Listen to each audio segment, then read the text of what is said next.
minha ação impacta a saúde coletiva, impacta a saúde pública, né? Posso ter um plano de saúde e nunca, ou trabalhar e nunca atender um usuário SUS dependente. Mas você pode ter certeza que talvez o filho dele foi vacinado num postinho, os meus filhos foram todos vacinados dentro da rede pública. Na hora que eu não desejo isso a ninguém, né? E a gente trabalha com base em alguns princípios. Como a política do SUS, ela obviamente reafirma todos os princípios organizativos e doutrinários do SUS. A descentralização das ações, né, a universalidade das ações, o princípio da equidade, a participação e controle social, todos os princípios doutrinários e organizativos do SUS a gente tem que replicar na PNAM. Mas, além disso, a gente agrega outros princípios que são princípios nossos, né, da agenda da alimentação e nutrição. Um princípio é entender a alimentação como um elemento de humanização das práticas de saúde. A gente tem uma política nacional de humanização. E nós, nutricionistas, na hora que fazemos uma anamnese alimentar, naquele momento tão íntimo do aconselhamento nutricional, a gente sabe o quanto que a alimentação é uma oportunidade de humanização do cuidado, né? Porque o falar sobre comer, o que comer, como comer, tem significados, tem simbolismos, tem emoções, e a gente precisa entender essa dimensão do comer para que a gente incorpore isso numa prática humanizada do aconselhamento nutricional, né? Então, acho que esse é um desafio que muitas vezes a gente fica no modelo biomédico, prescritivo, e a gente não incorpora princípios tão básicos de humanização de saúde. E uma grande oportunidade de acolhimento do sujeito em relação à humanização. Tá? Outra é a diversidade, o respeito à diversidade e à cultura alimentar, né? Um país como o nosso, de dimensão continental, eu não posso ter uma prática prescritiva que não respeite diversidade alimentar, né? Como é que a gente pensa que é uma recomendação alimentar nutricional no norte, no sul, no nordeste? No próprio São Paulo, né? Se eu pego ali o litoral, é diferente de Barretos, que é diferente de outra. Como é que a gente vai considerando essas características? Outra é o reconhecimento da autonomia do indivíduo, né? A gente não quer uma política que escravize as pessoas a um profissional de uma perspectiva corporativa. Não. Nós queremos que o indivíduo seja empoderado para ter decisões informadas e decisões conscientes em relação às suas necessidades de alimentação e nutrição. Outro princípio é a determinação social e a natureza interdisciplinar e intersetorial da alimentação e nutrição, né? Obviamente entendendo que a gente tem que respeitar as atribuições profissionais específicas, e isso está textualmente na PNAM, né? Tem questões que são de atribuições específicas do nutricionista, mas nós não entendemos, e eu tenho muita segurança de dizer isso porque eu sou nutricionista e acho que sempre advoguei em defesa dos nutricionistas, mas a gente não entende a PNAM como uma política do nutricionista. A PNAM é uma política do conjunto dos profissionais de saúde, né? Onde esse conjunto dos profissionais de saúde, eles têm diferentes níveis de responsabilidade com a implantação da PNAM, que passa pelo agente comunitário de saúde, que passa pelo técnico da enfermagem, que passa pelo nutricionista do NASF, que passa pelo nutricionista do ambulatório de especialidade, que passa pelo nutricionista da vigilância sanitária. Ou seja, tem vários atores, e a gente tem um nutricionista como um grande articulador, o profissional que é capaz de fazer o matriciamento, o cuidado, a orientação, o planejamento sistematizado da política. Mas ela não é uma política do nutricionista. Eu acho que isso é algo que a gente precisa reproduzir como a segurança da garantia da prática profissional específica do nutricionista. Mas, porque se for assim, gente, a PNAM ela não vai conseguir ter a permeabilidade necessária para a sua implantação. Tá? E, por último, a segurança alimentar e nutricional com soberania alimentar, com soberania que contribui para a nossa soberania nacional. A PNAM, a antiga, vamos ver os professores de nutrição e saúde pública, quantas diretrizes tinha? 7. Então, agora a PNAM atual tem 9 diretrizes, né? Essas diretrizes elas não foram ordenadas aleatoriamente, elas têm uma intencionalidade na ordenação dessas diretrizes. A gente acha que chegou um momento de trazer uma discussão muito importante para dentro do SUS, Então, o grande desafio, acho que, e essa ordenação não é da menor importância da maior para menor ou inverso. Na realidade, é uma ordenação lógica, tá? Que nosso grande orientador, né, é a organização da atenção nutricional no SUS, no sistema de saúde e no setor saúde, né, na saúde suplementar, assim por diante. Depois, a promoção da alimentação adequada e saudável, a vigilância alimentar e nutricional, a gestão das ações de alimentação e nutrição, a participação e controle social, a qualificação da força de trabalho, a regulação e controle dos alimentos, pesquisa, inovação e conhecimento em alimentação e nutrição e a cooperação e articulação com a segurança alimentar e nutricional. Eu não vou ter tempo suficiente para falar sobre todas as diretrizes e explorar, eu vou trazer só pensar algumas questões principais, ou destacar algumas, né, questões. Primeiro, acho que é importante entender o que a gente está entendendo por atenção nutricional, né? A gente construiu um conceito de atenção nutricional, então a gente está entendendo a atenção nutricional como um conjunto de cuidados relativos à alimentação e nutrição voltados à promoção e à proteção à saúde, prevenção, diagnóstico e tratamento dos agravos, que devem estar associados às demais ações de atenção e saúde do SUS para indivíduos, famílias e comunidades, contribuindo para a conformação de uma rede integrada, resolutiva e humanizada de cuidados em saúde. Então, a atenção nutricional é um componente da atenção integral em saúde, né? Pensando na integralidade do cuidado do sujeito, a partir das suas necessidades de saúde. Então, como a gente organiza as nossas ações. Esse é o nosso marco lógico de organização das diretrizes da PNAD. A gente tem uma centralidade na organização da atenção nutricional e tendo como base aquele conceito adotado, então a gente acha que se para organizar a atenção nutricional eu preciso ter uma agenda articulada e sistematizada de promoção da alimentação adequada e saudável, da vigilância alimentar e nutricional, da gestão das ações de alimentação e nutrição, porque eu preciso ter um espaço de planejamento, de avaliação, de pactuação, né, de monitoramento dessas ações, de gestão orçamentária também. A participação e controle social, porque esse é o princípio cara do SUS e sendo do SUS é nosso, né? Então, como que a gente... Eu estou aqui, eu estou no exercício da participação do controle social, né? Na hora que eu venho ao Conselho Regional de Nutricionistas, eu estou exercendo esse processo dialógico com a sociedade organizada, né? A qualificação da força de trabalho, a pesquisa e inovação, mas não é qualquer pesquisa e inovação, porque a PNAD é uma política sobre a gestão do Ministério da Saúde, não da ciência e tecnologia, então não é pesquisa pela pesquisa, não é evidência pela evidência, isso cabe lá ao Ministério da Ciência e Tecnologia, ou a CAPES, né? O que nós queremos é uma evidência que oriente a Política Nacional de Alimentação e Nutrição, né? É um diálogo afinado entre centros de pesquisa e universidade, de tal forma que eu tenha uma evidência que seja útil e oportuna para a tomada de decisão na hora da gestão das ações de alimentação e nutrição. Se a gente der conta de fazer a nossa lição de casa, que essa é a nossa lição de casa, aí a gente coopera e articula com a segurança alimentar e nutricional. Porque é assim que os outros atores da segurança alimentar e nutricional querem que nós participemos. Porque é isso que a gente pode aportar de melhor. Não adianta eu querer discutir algo que está na esfera da agricultura, da distribuição, né, enquanto setor saúde. Eu posso até ser nutricionista de um outro espaço e lá eu tenho uma outra produção. Mas enquanto profissional do setor saúde, não é da minha governabilidade, né? O que está na minha governabilidade é isso aqui. Então, eu vou cuidar bem da minha lição de casa. Se fizer bem a minha lição de casa, aí eu colaboro com qualificação, de forma oportuna, para a agenda da segurança alimentar e nutricional. Então, esse é um convite para que a gente saia da nossa crise de identidade do setor saúde na agenda da segurança alimentar e a gente se apresente com todo o orgulho, a tradição, a história, a construção que nós, nutricionistas, do Sistema Único de Saúde, do setor saúde, construímos nesse país. Então, a organização da atenção nutricional, a gente pensa a organização até na atenção básica ou atenção primária, como alguns preferem denominar, né, como a coordenadora do cuidado e a ordenadora da rede de atenção em saúde, né? A gente pensa esse locus de atuação, que é a atenção básica, por isso que eu acho que é tão importante o investimento que tem sido feito para a atenção básica, para garantir a presença do nutricionista na atenção básica.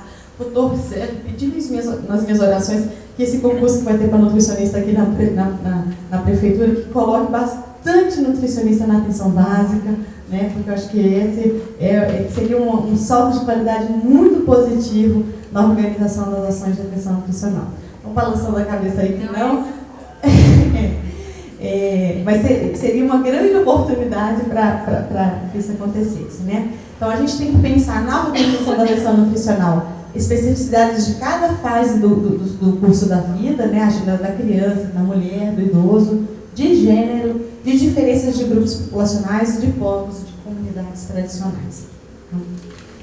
A atenção nutricional é parte do cuidado integral na rede de atenção e saúde. A gente está trabalhando com outro modelo, né? Que é o modelo, antes a gente trabalhava muito naquele nível que era a pirâmide, vocês se lembram lá, né? A atenção básica, especializada e a alta, né? Que era um modelo hierárquico de organização das redes de saúde. Esse modelo ele foi superado, a gente trabalha com o modelo de redes. Aliás, você tem várias portas de entrada. O que é importante é você ter pontos horizontais, uma grande rede que facilita o circular do indivíduo, o caminhar do indivíduo dentro do SUS. Mas a atenção básica ela tem que ser aquele ponto que é o ponto ordenador de avaliação de demanda. Então, que encaminha, por exemplo, para um centro de especialidade, que recebe de uma UPA, ou que encaminha para um hospital, para um centro diagnóstico, mas tendo a atenção básica como ordenadora desse cuidado. Ele é o centro de comunicação pela sua capilaridade, pela sua capacidade de identificar as necessidades de saúde da população. E quando a gente pensa nas prioridades da atenção nutricional, para responder isso, a gente tem algumas orientações gerais, nacionais, mas cabe aos gestores estaduais e municipais identificarem no seu território quais são as suas prioridades, né? Porque a gente tem necessidades diferentes de um lugar para o outro. Mas tem que dar resposta às demandas e necessidades de saúde do seu território, considerando maior frequência e relevância e observando critérios de risco e vulnerabilidade. Por isso, os sistemas de informação são tão importantes. Se eu não tiver vigilância alimentar e nutricional no meu território implantada, como é que eu vou saber prevalência de obesidade no meu território, da desnutrição? Né? Se eu não tiver integração com o sistema de registro de nascidos vivos, se eu não tiver integração com o CIARO, como é que eu vou ter informações que me permitam fazer o planejamento? Tá? Então, a insegurança alimentar e nutricional no Brasil, ela se expressa hoje muito fortemente pela obesidade, pelas doenças crônicas associadas à obesidade, pela desnutrição focalizada em grupos vulneráveis e pelas carências nutricionais específicas. Somado a isso, a gente tem as necessidades alimentares especiais, os erros inatos do metabolismo, né, o conjunto de demandas alimentares específicas, a doença falciforme, transtornos alimentares e outras doenças que a gente tem que passam pelo cuidado nutricional. A promoção da alimentação adequada e saudável, a gente entende como uma prática apropriada aos aspectos biológicos e socioculturais dos indivíduos, bem como o uso sustentável do meio ambiente. Tá? Então, devem estar de acordo com as necessidades de cada fase do curso da vida e as necessidades de alimentação, alimentares especiais, deve ser referenciada pela cultura regional, alimentar, pelas dimensões de gênero, de raça, de etnia.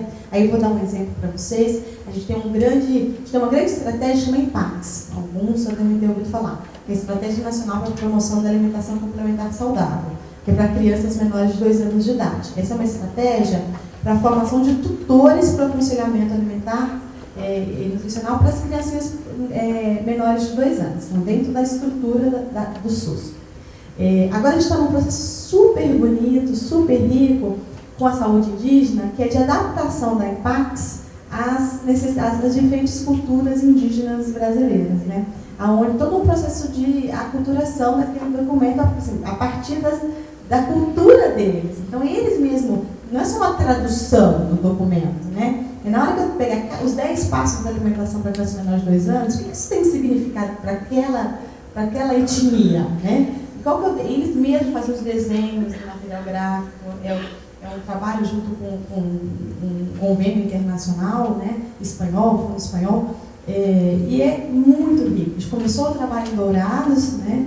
E o quanto que essa questão da promoção da alimentação adequada e saudável, num país como o nosso, a gente tem que respeitar diversidades culturais, étnicas, raciais, né, no pensar a promoção da alimentação adequada e saudável. Né? Ela tem que ser acessível do ponto de vista físico e financeiro, harmônica em quantidade e qualidade, baseada em práticas produtivas adequadas e sustentáveis. Né? A gente imagina a promoção da alimentação adequada e saudável muito para além das ações de educação alimentar e nutricional por si só, pensada no seu senso comum, né? E é em função disso que a gente está no esforço intersetorial do Ministério da Saúde, do Ministério do Desenvolvimento Social, MEC, de construção de um marco lógico da educação alimentar e nutricional para as políticas públicas de alimentação e nutrição. Então, o documento que a gente está construindo, eu acho que está com uma referência importante para pensar a educação alimentar e nutricional no contexto das políticas e dos programas de saúde pública, tá? E de saúde em geral. A gente pensa na promoção, na perspectiva de políticas públicas saudáveis, de reforço da ação comunitária, da própria educação alimentar e nutricional, da regulação e controle dos alimentos, da reorganização dos sistemas de saúde para que a gente traga para dentro da atenção básica a concretude da promoção da alimentação adequada e saudável e a oferta de alimentos saudáveis em ambientes institucionais. Tá? Pensando sempre na lógica da promoção da saúde, que a gente tem ações de incentivo, de apoio e de proteção. Tá? A vigilância alimentar e nutricional é a nossa segunda diretriz. Ela consiste na distribuição contínua e na predição de tendências das condições de alimentação e nutrição da população e seus fatores determinantes. A gente tem um sistema que é o SISVAN, né, que é o Sistema de Vigilância Alimentar e Nutricional. Alguns municípios contêm sistemas próprios, que importam os dados depois para o SISVAN. A gente também trabalha com a integração de informações derivadas de outros sistemas de informação em saúde, né, como o CIAB, a gente está reformulando o CIAB, o próprio PEMAC, que é o Programa da Melhoria da Assistência da Qualidade. A gente tem um conjunto de indicadores da nossa agenda que foram pactuados e serão avaliados, né, com as equipes de saúde da família que aderiram a esse programa. Elas vão poder receber um recurso adicional se elas tiverem um bom desempenho. E dentro da avaliação de desempenho dessas equipes, tem indicadores vinculados à nossa agenda da PNAD. Tá? Os inquéritos populacionais, como a POF, a PNDES, PNAD, chamadas missionais específicas e algumas produções científicas, né, demandadas. Qual que é a importância da vigilância alimentar e nutricional? Porque ela subsidia o planejamento da atenção nutricional no SUS. Se eu não tiver essas informações, como é que eu vou planejar? Né? Além disso, ela contribui para a vigilância da SAM como um todo, porque a gente aporta informação para a agenda da segurança alimentar. E ela contribui com o controle social do SUS e do CISAM. Porque se a população se apropria de informações desses indicadores, ela tem como cobrar o poder público ações e responsabilidades. Tá?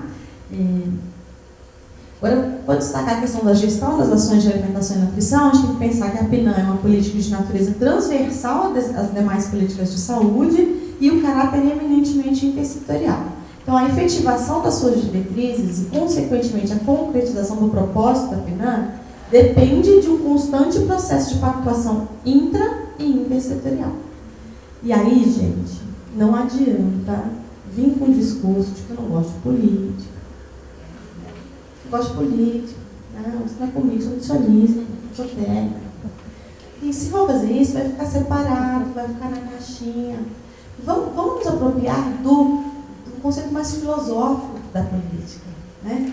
Da potencialidade, porque se eu não trocar, se eu não falar, se eu não tiver um processo dialógico com o meu gestor, com os meus parceiros, com a sociedade, a nossa agenda não avança, a gente não integra, a gente tem que estar nos espaços que são os espaços deliberativos do sistema de saúde e da agenda intersetorial, né? Por isso é tão importante, e isso não é só o controle social, nós profissionais, nós técnicos, temos que ter essa postura mais política de posicionamento para que a gente consiga colocar as nossas agendas. Então, isso não significa que eu estou entrando no senso comum do conceito de política, mas eu estou tratando aqui do conceito mais filosófico, né?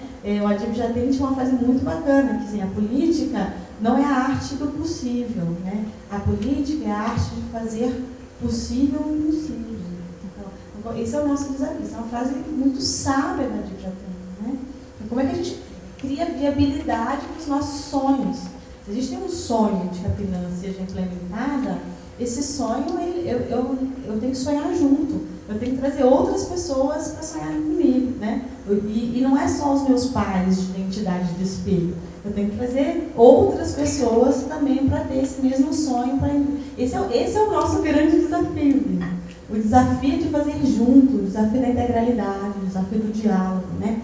porque implementar uma política, que é uma política no Sistema Único de Saúde, significa um exercício, e eu estou falando de implementação no nível federal, no estadual, no municipal e mesmo no local. Tá? Porque a PNAM não é a política do Ministério da Saúde, né? Foi aprovada na tripartite e na política do SUS. É a oportunidade do exercício cotidiano da democracia. Né? E a democracia é pactuação, é o tempo inteiro diálogo e concertação de interesses. Porque se não for assim, se for... às vezes é muito fácil de falar da democracia, mas na hora que o meu interesse ele não é colocado como prioridade, aí eu tenho uma postura autoritária, né? Eu quero, mas como que o meu interesse, a minha opinião, por mais correta, ética, mas na democracia, sim, as pessoas pensam diferentes. Eu tenho que ter concertação de interesses. Isso não é ruim, isso é a natureza do processo democrático.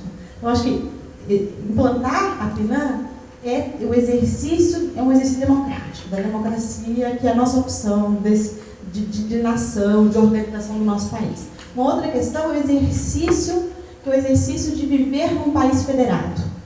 Né? Respeitar a autonomia dos estados e dos municípios. Então, e às vezes a gente tem uma postura que eu escuto, agora eu escuto muito, que eu devo ter feito isso muito na minha vida, que é, mas por que vocês não fazem isso? Você está lá em Brasília, mas por que você não faz isso? Eu falo, eu não faço isso porque eu não posso, porque isso é uma decisão que cabe ao município. Né? Agora, por que você, nutricionista da área técnica do município, né? Agora, como é que a gente pode fazer junto? Como é que a gente, uma esfera contribui com a outra esfera, mas respeitando a responsabilidade? Porque isso é viver num país federado. Nós temos um pacto interfederativo. Isso não é discurso jurídico, acadêmico, não. Isso é a organização da nossa sociedade. E a gente tem que pensar essas questões. Não basta eu saber qual que é a melhor curva de referência para avaliação do estado nutricional. Não basta eu saber quais são os alimentos funcionais. Eu tenho que entender como é que se organiza a sociedade, os programas, as políticas, né? Para que aí eu possa exercer com propriedade, com competência, o que é o técnico. Mas o técnico por si só ele fica no vazio. O técnico é muito importante, mas eu tenho que entender o conjunto da organização do Sistema Único de Saúde. Então, eu acho que o grande desafio, é um pouco disso que eu já falei, mas de uma forma sistematizada, que é dentro do contexto do setor saúde, é inserir a agenda da PNAM em toda a rede de atenção do SUS. Então, na hora que estiver discutindo a rede cegonha, a rede de integração da mulher e da criança, como é que eu penso a agenda da saúde aqui? Quando eu penso na rede de urgência e emergência, como é que eu penso na questão da enteral, da parenteral? Quando eu estou pensando na rede de álcool, drogas e cracks, como é que eu penso as ações específicas de alimentação e nutrição? Na rede de doenças crônicas, o conjunto de redes que são as redes temáticas de organização, como é que eu vou inserindo as ações de alimentação e nutrição? O outro desafio é a institucionalização e o fortalecimento da gestão da alimentação e nutrição em todas as esferas de gestão do SUS. Né? Então, como é que a gente tem áreas técnicas de alimentação e nutrição, coordenações, gerências, departamentos, seja lá o nome que o Estado ou o município dê, porque ele tem autonomia para dar o nome que ele quiser. Né? Então, como é que ele vai se organizar, mas que eu tenha um núcleo gestor das ações de alimentação e nutrição que coordene os diferentes programas e atores. Tá? Outra é a garantia da operacionalização das diretrizes da PNAM por pactuação de financiamento tripartite. A gente ainda tem um modelo que é um modelo muito pautado no financiamento da União, muito dependente do financiamento da União, onde estados e municípios aportam pouco para a agenda da alimentação e nutrição. Numa outra oportunidade, Bia, eu tenho a alegria de vir aqui para discutir financiamento. Né? Como é que a gente faz, como que é o financiamento da PNAM, a lógica, mas assim, é importante a gente dizer assim, que está no texto, esse texto aprovado de forma tripartite, diz: a PNAM é uma política de financiamento tripartite. Isso significa que Estado, União, Estados e municípios têm responsabilidade com o financiamento. Agora, isso também depende da nossa capacidade de articulação. No PPA, na LOA, a gente tem que garantir o orçamento, e por isso que eu falei do exercício do diálogo, né? Porque é assim que a gente vai garantindo o financiamento. Tá? E outra é a qualificação da força de trabalho para o exercício, né? Ter nutricionista em quantidade suficiente, ter profissionais de saúde que sejam um processo constante de educação e formação para que eles consigam desenvolver as suas funções.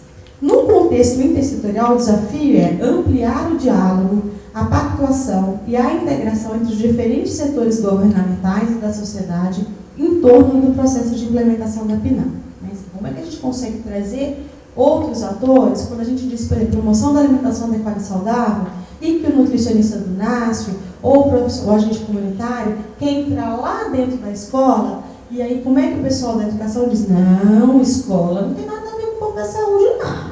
Escola, somos nós, a educação, que cuidamos, a gente que faz. Vocês ficam lá na unidade básica de saúde, que lá é o cantinho de vocês. Não pode ser assim, gente. Porque a gente está entendendo que as ações de alimentação e nutrição, as ações de saúde, elas ocorrem no território, não é lá dentro da sala da unidade básica de saúde, não. É dentro da escola, é no centro comunitário, é na creche, é na academia da saúde, é dentro da UBS, é no hospital, mas é todo lugar que as pessoas estiverem. Né? E aí a gente tem que ter trânsito de lá para cá. Então, esse é importante esse entendimento. E a consolidação da PNAM como a expressão do setor saúde no campo da segurança alimentar e nutricional. Então, por fim, é necessário um grande esforço coletivo para que a agenda da alimentação e nutrição seja cada vez mais incorporada nos pactos e na contratualização do SUS, com a definição de metas e ações concretas para alcançá-las. Incluir e organizar os cuidados relativos à alimentação e nutrição nas redes de atenção e saúde constitui um dos grandes desafios a enfrentar para essa gestão. Acho que esse é o nosso grande desafio. Tá? Muito obrigada.